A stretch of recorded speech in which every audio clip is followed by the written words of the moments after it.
17세기 영국에서 종교적 박해를 피해 그리고 바른 신앙에 입각해서 자유롭게 신앙생활을 하기 위해 많은 청교도들이 당시 신대륙으로 알려진 지금의 미국으로 건너가게 됩니다. 그 중에 아주 잘 알려진 것이 1620년에 메이플라워를 타고 건너가신 분들이죠. 제가 추수감사절의 그 유래를 설명할 때 몇 번 언급한 적이 있습니다. 그리고 그로부터 10년 뒤에 이번에는 존 윈스럽이라고 하는 청교도 지도자가 아벨라호를 타고 미국으로 출발을 합니다. 이분의 원래 직업은 변호사인데 청교도라고 하는 그런 이유 때문에 면직을 당한 분이에요. 이분이 이제 미국으로 건너가서 이제 미국 사상 형성의 측면에서 아주 중요한 위치를 차지하는데요. 특별히 이분의 명설교가 미국 정치사에 길이 남게 됩니다. 미국으로 출발하기 전에 이 구성원들에게 존 윈스럽이 기독교 자선의 모델이라고 하는 제목으로 설교를 하는데요. 그 중에 이런 대목이 나옵니다. 우리는 언덕 위의 도시가 되어야 한다는 것을 숙고해야만 합니다.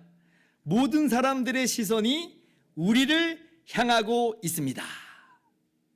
우리는 언덕 위의 도시가 되어야 합니다.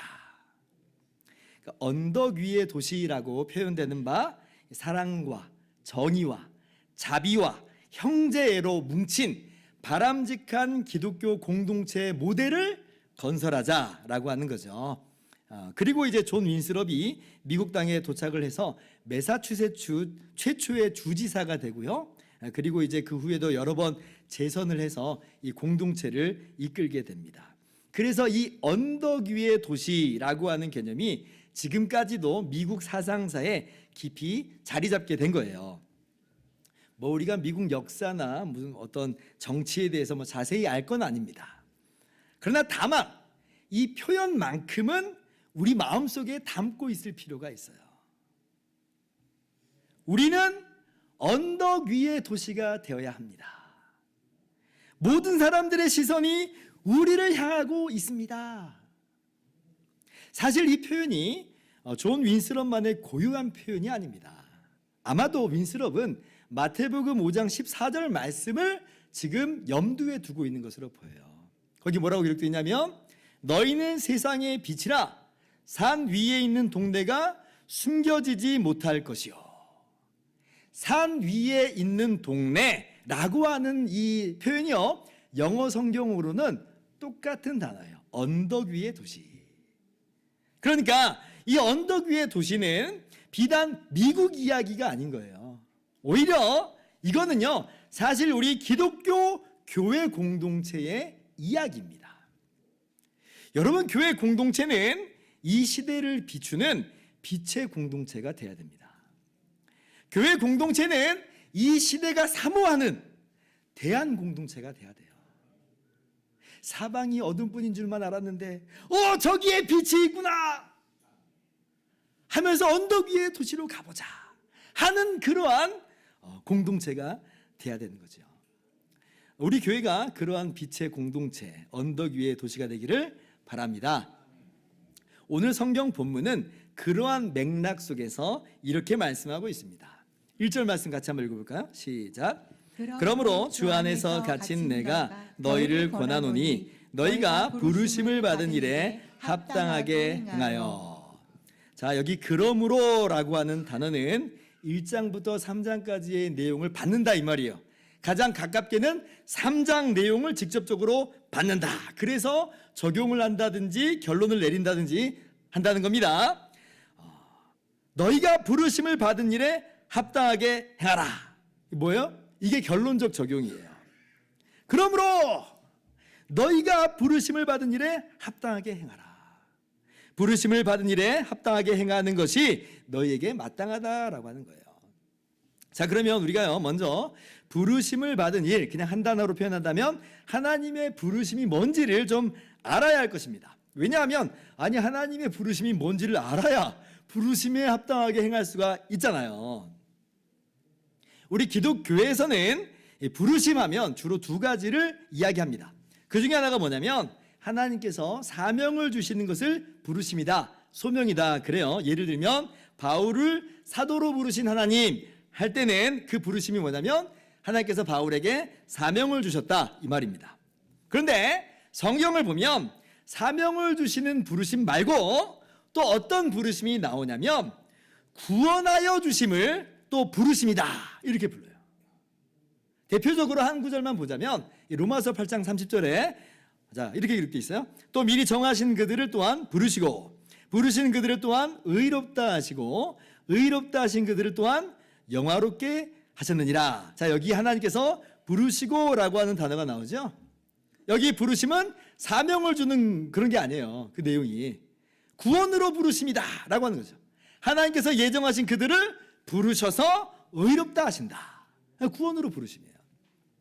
자 그러면 오늘 에베소서 본문에서의 부르심은 과연 어떤 부르심일까요? 어떤 부르심이에요? 그렇죠. 구원으로 부르심이에요. 구원으로 부르심. 우리 어저께까지 에베소서 1장부터 3장 말씀을 일쭉 읽어오신 분들은 아마 분명히 이 부르심이 어떤 부르심인지를 아마 아셨을 거예요. 하나님께서 너희를 구원으로 부르셨다. 이 내용이에요.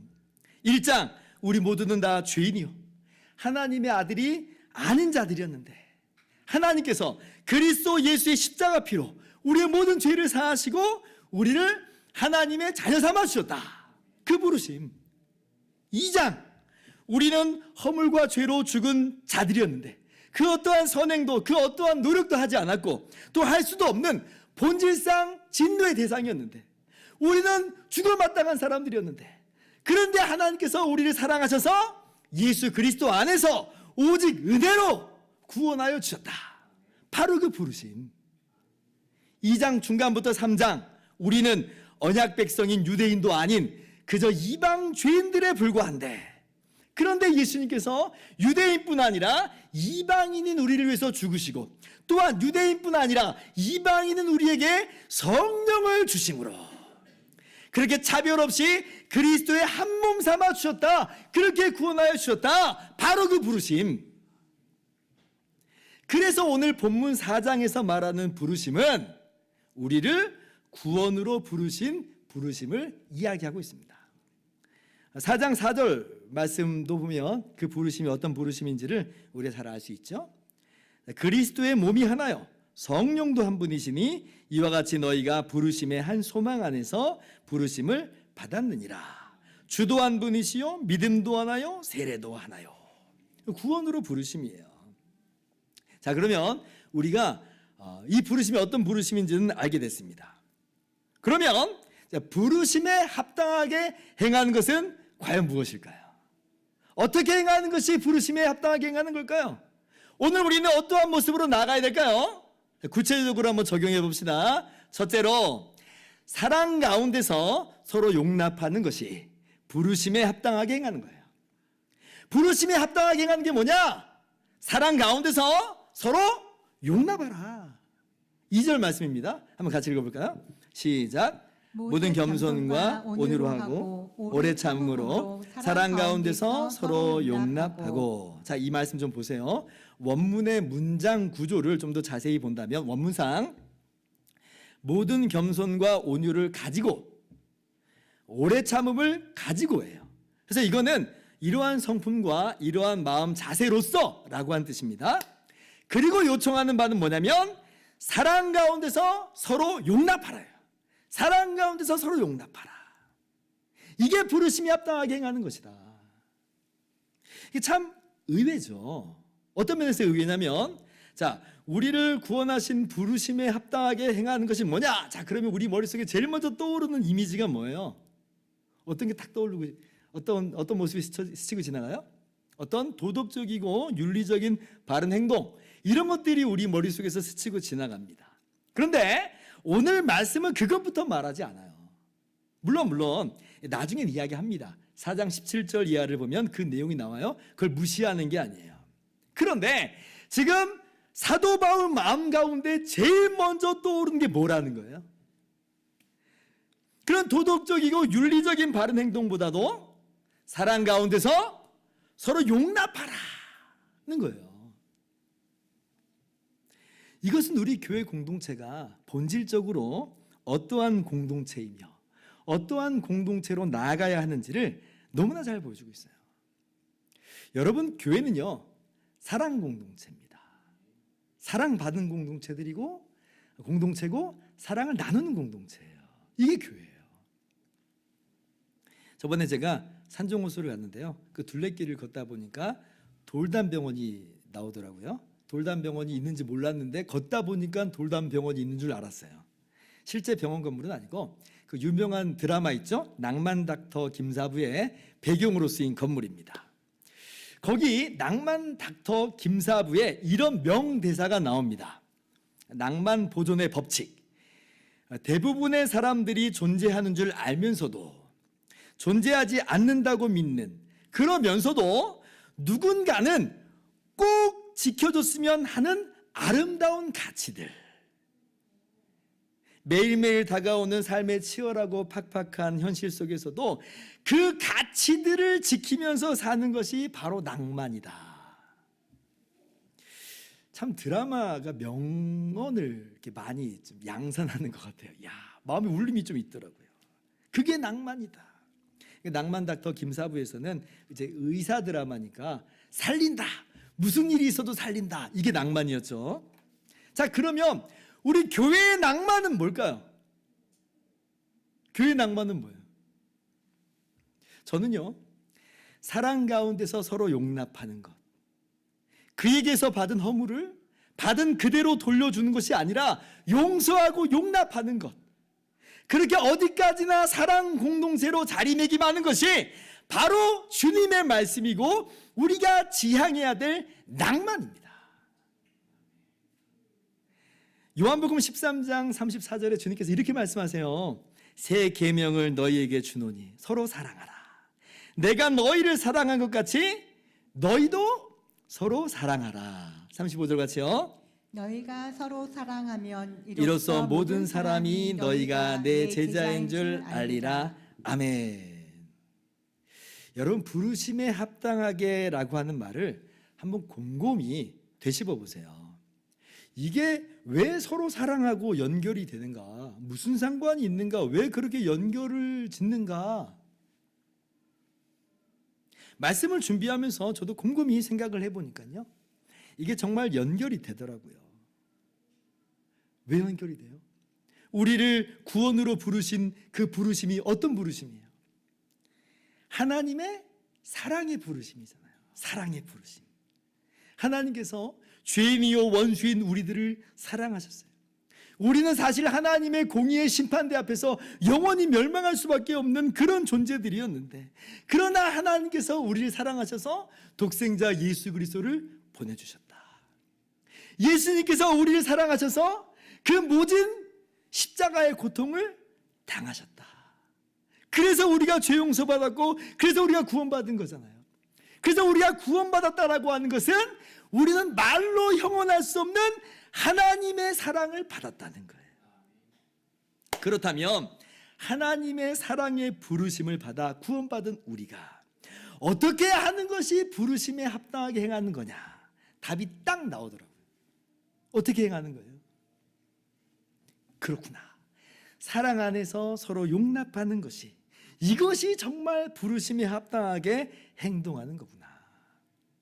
왜 서로 사랑하면 너희가 내 제자인 줄 알리라 하신 그 말씀을 알겠더라고요. 왜냐하면 사랑하는 모습이야말로 우리의 구원자여 참된 스승이 되신 예수님의 모습을 가장 잘 닮은 모습이에요. 그 스승의 그 제자, 그잖아요.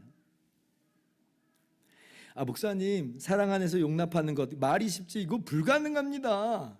어떻게 그렇게 하고 살아요? 그건 이상론적인 이야기예요. 아니, 저 사람이 나한테 뱉은 그 말과 행동들 다 알잖아요. 어떻게 그걸 그냥 지나갈 수 있어요? 난 못해요. 제가 다시 한번 낭만 닥터 김사부 대사를 인용할게요. 우리가 왜 사는지, 무엇 때문에 사는지에 대한 질문을 포기하지 마. 그 질문을 포기하는 순간 우리의 낭만도 끝이 나는 거다. 알았냐? 제가 반말하는 거 아니고 그 대사의 내용입니다. 서로 사랑이라고 하는 우리 교회 공동체의 본질적 가치를 당장 살아내느냐 못 살아내느냐 정말 중요한데, 근데 그것보다 더 위험한 건 뭐냐면 그 질문을 아예 지워버리는 거예요. 계속 질문을 해야 방향을 잃지 않아요. 질문하기를 멈춰버리는 순간 낭만은 끝이 나는 겁니다. 질문하지 않는 순간 우리는 서로 사랑하지 않는 공동체가 돼버려요. 당장은 매일매일의 순간 속에서 허우적거려도 그래도 이쪽 방향이야! 라고 해야 되는 거예요. 어느 쪽 방향이요? 서로 사랑, 용서라고 하는 기독교의 낭만, 우리가 그것을 함께 꿈꾸고 또 그리고 한 걸음 한 걸음 내딛면서 나가야 되는 거지요. 미국의 유명한 목사님이신 존 메가더 목사님이 이런 말을 한 적이 있습니다. 당신이 원수를 사랑할 때만큼 하나님 아버지와 더 닮은 적은 없습니다. 왜냐하면 당신도 한때 하나님이 사랑하신 원수였기 때문입니다. 하나님께서 원수인 우리를 사랑하셔서 거저 자녀 삼아 주셨습니다. 그러므로 이제 우리가 서로 사랑하면서 용납하는 것으로 우리가 하나님의 자녀됨을 보여줄 차례예요. 우리를 사랑하신, 우리를 사랑으로 부르신 하나님의 그 부르심에 합당하게 사랑 가운데서 서로 용납하는 우리 모두가 되기를 주님의 이름으로 축원합니다. 둘째로 부르심에 합당하게 행하는 것은 뭐냐? 그건요, 평안에 매는 줄로 성령이 하나 되게 하시는 것을 힘써 지키는 것이 부르심에 합당하게 행하는 것입니다. 3절 말씀 또 같이 읽어볼까요? 시작. 평안에 매는 줄로 성령이 하나 되게 하신 것을 힘써 지키라. 자, 1절부터 3절까지를 보면 하나의 문장인데 두 개의 명령 분사가 나옵니다. 하나가 뭐냐면 아까 2절에 서로 용납하라 라고 하는 거고요. 그리고 또 다른 하나가 이 3절에 힘써 지키라예요. 지키기를 힘쓰라. 이 두 가지를 우리에게 권면하고 있는 거예요. 그러면 뭘 지키기를 힘쓰라 하는 거냐면 성령의 하나 되게 하신 것을 힘써 지키라. 하나됨을 힘써 지키라. 이거는요, 아까 사랑 가운데서 서로 용납하라는 말씀과 같은 맥락이기도 하지만, 그런데 그 외에 또 다른 각도의 모습을 우리들에게 요구하고 있습니다. 그게 뭐냐면 교회 공동체 내에 그 어떠한 차별도 두지 말라는 거예요. 그러니까 용납은 죄와 허물에 대해서 용서하라고 하는 것에 방점이 찍혀 있다고 한다면, 이 하나됨을 지키라고 하는 것은 좀 더 넓혀서 죄와 허물 문제가 아닌 경우에 있어서도 마찬가지로 여전히 하나됨을 힘써 지키라는 것이에요. 뭐 성격 차이가 있든지 간에 서로 어떤 신분이나 어떠한 뭐 우리 가운데 남녀 간의 어떤 차별이나 그 모든 것이 있을지라도 그걸 뛰어넘는 하나됨을 지키라라고 하는 거예요. 여러분, 이게 왜 하나님의 부르심에 합당하게 행하는 건지 깨닫는 건 그렇게 어렵지 않습니다. 아까 2장 중반서부터 3장에 이르기까지 중요한 내용이 뭐라고 그랬어요? 하나님께서 유대인이나 이방인이나 차별하지 않았다 그랬죠. 그리스도는 우리의 화평이신지라 둘로 하나를 만들었다. 유대인과 이방인 사이에 정말 뿌리 깊은 차별과 구별이 있었는데 이제 예수 그리스도 안에서는 그 모든 것이 사라지고 철폐되고 하나 되게 하셨다는 거예요. 당시에 유대인들은 이방인들을 차별했던 시대입니다. 오직 자신들만 하나님께 선택된 아브라함의 자손이고 하나님의 백성이라 생각을 했어요. 그래서 이방인들이 유대교로 개종을 하지 않는 이상은 이방인들하고는 유대인들이 식사도 같이 안 했습니다. 따로따로 한 거예요. 따로따로. 이방인하고 같이 식사를 한다 하고 하면요, 그럼 부정을 입는다 생각을 한 거죠. 이게 어느 정도였냐면 이 당시의 유대인들, 바리새인들과 사두개인들이 예수님을 시기하고 미워했잖아요. 정말 죽이고 싶었잖아요. 그래서 예수님을 로마 총독인 빌라도에게 고소를 하는데 정말 죽이겠다고 간 건데, 근데 그럼에도 불구하고 빌라도의 총독 관저에 들어가질 않아요. 아니, 예수님 죽이겠다고 달려간 사람이 그 사람들이 아쉬운 거 아니에요? 근데 들어가질 않아요. 왜 안 들어가냐면 들어갔다가는 부정함을 잊기 때문에. 그래서 빌라도가 나와요, 오히려 밖에. 그 정도예요, 그 정도. 그러니까 유대인과 이방인의 이 골은 우리의 상상을 뛰어넘습니다. 어느 정도냐면 사도 베드로가 이방인인 고넬료의 집에 들어가기를 주저했을 정도예요. 유대인이 이방인과 교제하는 것은 위법이다라고 하는 뿌리 깊은 생각이 2000년 동안 이 유대인의 마음속에 자리 잡고 있었던 거죠. 우리가 상상할 수 없는 벽이 그들 가운데 가로막혀 있었던 거예요. 당시에도 뭐 남자와 여자의 어떤 차별, 주인과 종의 차별, 여러 종류의 차별이 있었지만 그 중에서도 최고의 이 차별은 뭐였냐면 유대인과 이방인의 그런 구별과 차별이었습니다. 근데 사실 이거는 이제 유대인들이 크게 오해한 거죠. 그들의 눈에 가려지고 숨겨진 겁니다. 왜냐하면 하나님께서 아브라함을 택하신 것은 그렇게 해서 아브라함만 차별하겠다는 게 아니라 아브라함의 씨로 말미암아 땅의 모든 족속이 복을 얻게 하시고자 하는 거거든요. 근데 이거를 이제 유대인들이 모르는 거예요. 그들의 눈에 가려지고 숨겨진 거죠. 그리고 2000년간을 산 거예요. 그런데 마침내 아브라함의 씨로 예수님께서 구원자가 되셔서 이 땅에 오셨을 때에 예수님 어떠세요? 유대인만을 위해서 죽으신 것이 아니고 택하신 이방인을 위해서도 그 보배로운 피를 흘려서 십자가에 죽으신 거예요. 그리고 이제는 유대인과 이방인에게 모두에게 동일하게 성령을 주심으로 주님의 한 몸을 삼아 주셨습니다.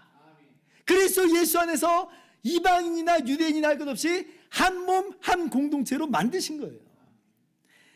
에베소서 3장 6절, 이는 이방인들이 복음으로 말미암아 그리스도 예수 안에서 함께 상속자가 되고 함께 지체가 되고 함께 약속에 참여한 자가 됨이라. 예수님으로 말미암는 구원이 믿는 유대인에게만 주어졌다는 거예요? 아니에요. 믿는 이방인에게도 그것도 동일하게 주어졌다. 함께 상속자, 함께 지체가 되었다. 지체는 뭐예요? 한 몸이라는 이야기잖아요. 모든 구별과 모든 차별이 다 사라져 버렸어요. 그리스도 예수 안에서 한 몸이라는 겁니다. 이것이 바로 성령이 하나 되게 하신 것이다 라고 하는 그런 뜻이에요. 오늘 말씀 4장 4절 이하 봅니다. 몸이 하나요 성령도 한 분이시니 이와 같이 너희가 부르심의 한 소망 안에서 부르심을 받았느니라. 이 말은 유대인과 이방인의 차별과 구별이 없었다는 거예요. 한 부르심이고 한 몸이 됐다는 겁니다. 5절 이하 같이 읽습니다. 시작. 주도 한 분이시요 믿음도 하나요 세례도 하나요 하나님도 한 분이시니 곧 만유의 아버지시라. 아멘. 두 몸 아니에요. 한 몸이에요. 한 성령으로 세례받은 거예요. 한 주가 계세요. 한 아버지가 계세요. 한 믿음입니다. 우리는 하나예요, 하나. 이 하나됨을 힘써 지키라. 그러니까 부르심이 합당하게 가는 게 뭐냐? 이 하나됨을 지키는 거예요. 오늘날 우리 주변에는 뭐 유대인을 쉽게 찾아볼 수도 없고 우리가 뭐 이방인이라는 생각조차도 사실 별로 없습니다. 그래서 언뜻 보면 이 말씀을 어떻게 적용해야 되는가 우리가 좀 고민이 되긴 하지만 그러나 사실은 교회 공동체라는 한 몸 안에서 우리도 모르게 다양한 구별과 다양한 차별을 하고 있다는 것을 기억할 때에 아하, 우리도 한 몸됨을 힘써 지켜야 되는구나 라고 깨닫게 됩니다. 우리가 한 몸이에요, 한 몸. 우리 예수은혜 교회 공동체 한 몸이에요. 그 몸의 지체들이에요. 여기에 어떤 차별이 있을 수는 없죠. 좀 더 넓혀봅니다. 우리 예수은혜 교회만 한 몸이 아니에요. 좀 더 넓혀보면 우리 교회가 속한 노회가 있죠, 노회. 그 노회 안에 우리 교회는 지체교회로 자림하고 있는 거예요. 그러니까 노회가 한 몸이에요, 한 몸. 좀 더 넓혀야 돼요. 더 넓혀봅시다. 우리 노회가 속한 총회가 있죠. 대한예수교장로회 합신. 한 몸이에요, 한 몸. 한 몸의식을 우리가 갖고 있어야 돼요. 근데 여기서도 멈추면 안 돼요. 더 넓히세요. 어디까지 가야 돼요? 우리 한국 교회가 한 몸이죠. 바른 믿음을 공유하고 있는 한국 교회. 다양한 교단들이 있지만 다 어떤 의미에서는 지체 교단이라고 볼 수 있어요. 다 한 몸이에요. 멈추지 마세요. 더 넓히세요. 세계 모든 교회, 모든 인종을 뛰어넘고 국경을 뛰어넘어서 뭐라는 거예요? 한 몸이라는 거예요, 한 몸. 어디까지 넓혀야 되느냐? 어디까지 넓혀야 되냐면 이미 죽은 성도들, 지금 저 천국에 있는 성도들도 다 아울러서 우리가 그리스도의 한 몸입니다. 그리스도께서 머리예요. 머리에 몸이 여러 개가 있는 법은 없는 거죠. 머리에는 한 몸이 있어요. 그리스도의 한 몸이 있을 따름이에요. 그리고 여기에는 그 어떤 성별의 차등이나 계층의 차등이나 빈부의 차등이나 신분의 차등이나 직업의 차등이나 연령의 차등이나 민족의 차등이란 없는 겁니다. 그런데 가장 가깝게 만약 우리 예수은혜교회 공동체 안에서 어떤 차별이 지금 벌어지고 있다면 이게 지금 가당키나 한 말이겠느냐 하는 거예요. 그러면 안 된다는 거죠. 하나됨을 힘써 지키라. 우리가 잘 알고 있는 예수님의 비유 중에 1만 달란트 빚진 이 종의 비유가 있습니다. 마태복음 18장에 나오는 내용인데 어떤 임금이 1만 달란트 빚진 자기 종을 그 빚을 다 탕감시켜 주잖아요. 1만 달란트가 이게 은 1만 달란트라고 해도 오늘날 어느 정도의 가치냐면 9조 원이에요. 9조 원. 근데 거기에 금 1만 달란트면 곱하기 15를 더해야 돼요. 어마어마한 그 빚을 탕감시켜 줬어요.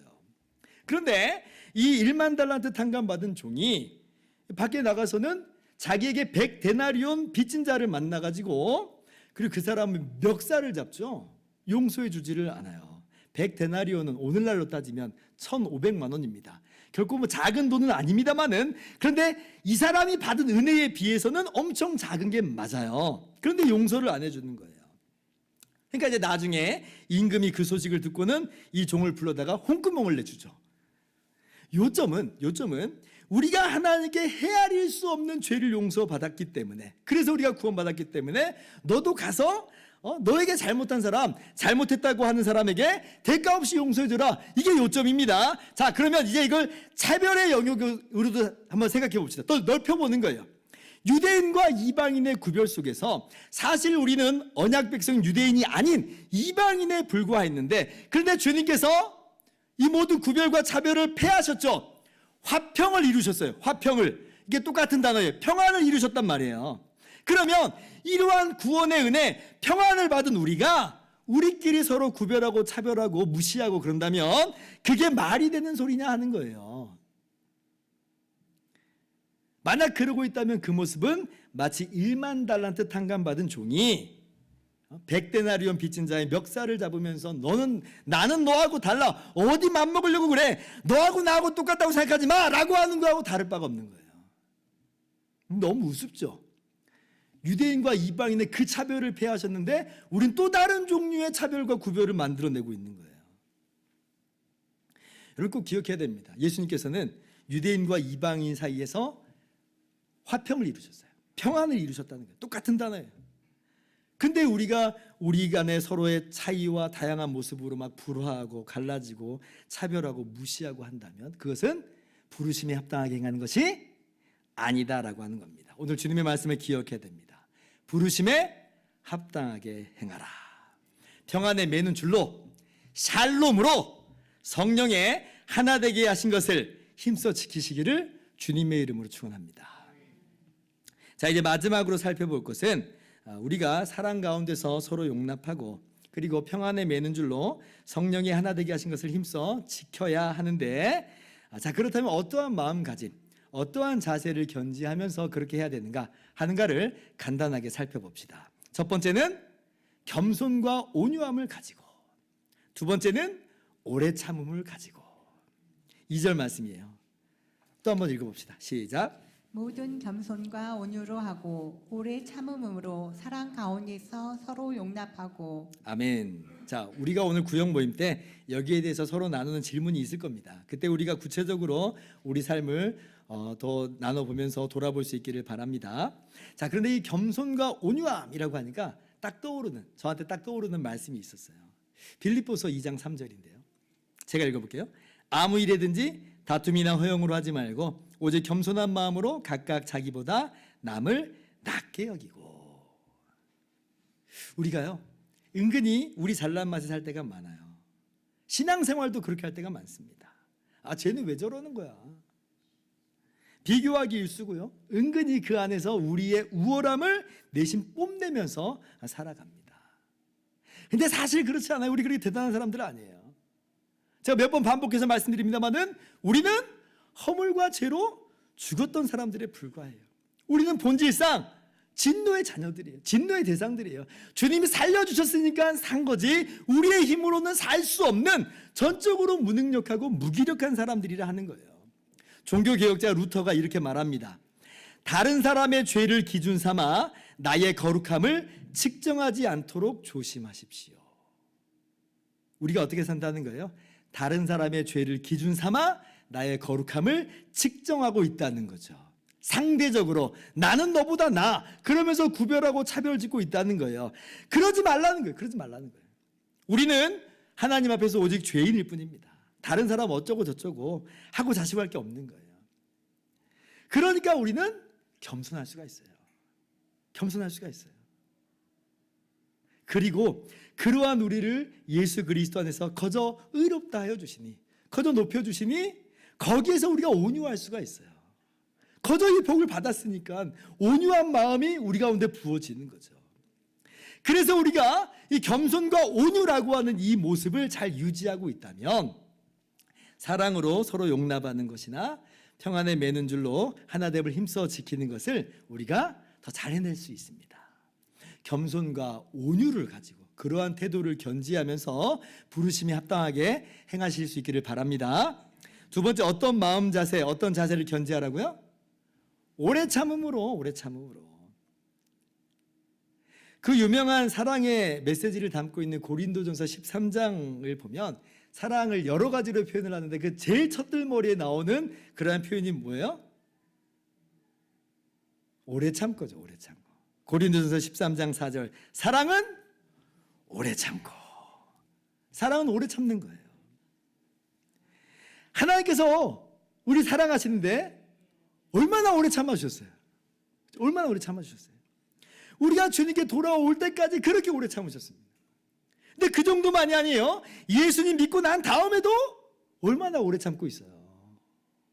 주님께서 오래 참으시니까 너무 감사해요. 안 그러면 우리는 어쩌면 진작에